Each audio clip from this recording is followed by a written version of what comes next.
And now looks like I get to try to turn the tables back on Jeff. I don't know that I can. But what he said was essentially true. It was at the FTM in 2008.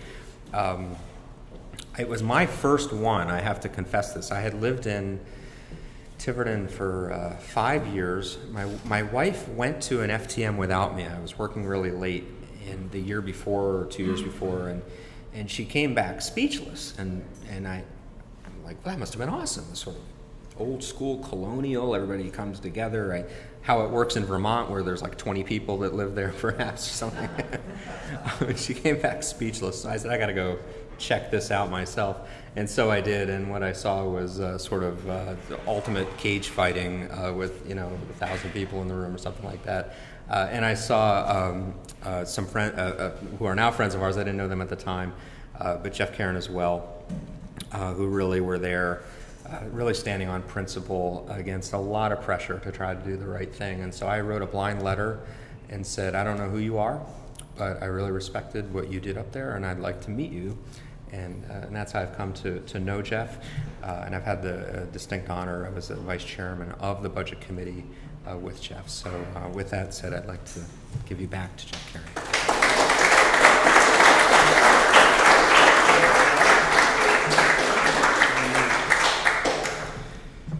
Hello again. So I looked down at my notes and realized I've been so busy trying to help pull this together that I didn't have a speech prepared for myself. But I said, I got a blank sheet of paper in front of me, and what I've heard here today is a lot of people supporting the FTR, and they want to make sure the casino money goes in the right direction and whatnot. And I looked at my blank sheet of paper again, and I said, it's been awfully quiet from the other side. The other side meaning the people in the town who write these letters that's, along the way for the last year or so, on and off, that we should raise the signature count. Now, like what we saw last summer. One of the people running for the budget committee now was on the the Charter Review Commission right now, was on the town council last summer and pushed a few proposals through all the way to public hearing, which were able to stopped at midnight, I think on the third night of it, and the clock ran out. But the proposals included raising the signature count on the elector petition to 500, 1,000. It was a big number, and it certainly wasn't a whole lot of time to gather those signatures. And another one was going to limit the amount that one could put on an elector petition. So I think the number was a couple $100,000, the most you could vary. So, it was about 0.25% of a number. So essentially, if the town asked for 4% increase, the petitioner could roughly get it down to 3.8, and that was it. So the town asked for 4% every year.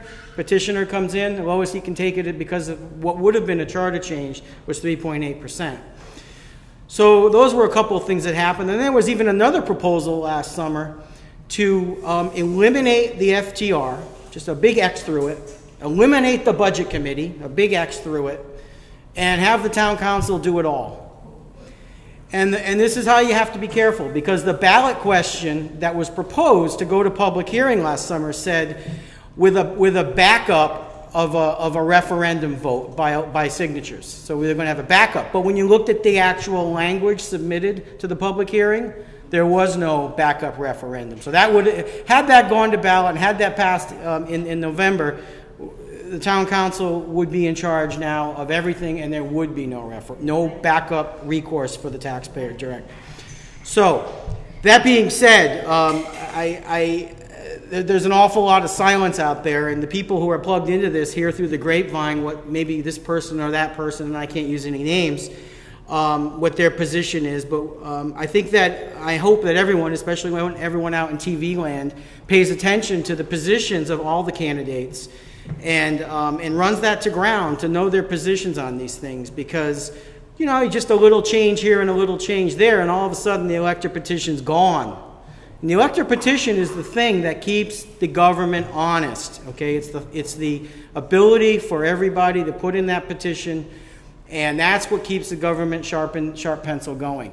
So just increase those signatures to a number that's impossible to achieve, and you've still got the FTR maybe, but you've neutered it to the point where it's useless. So it's very, very important to nail the people you're going to vote for down.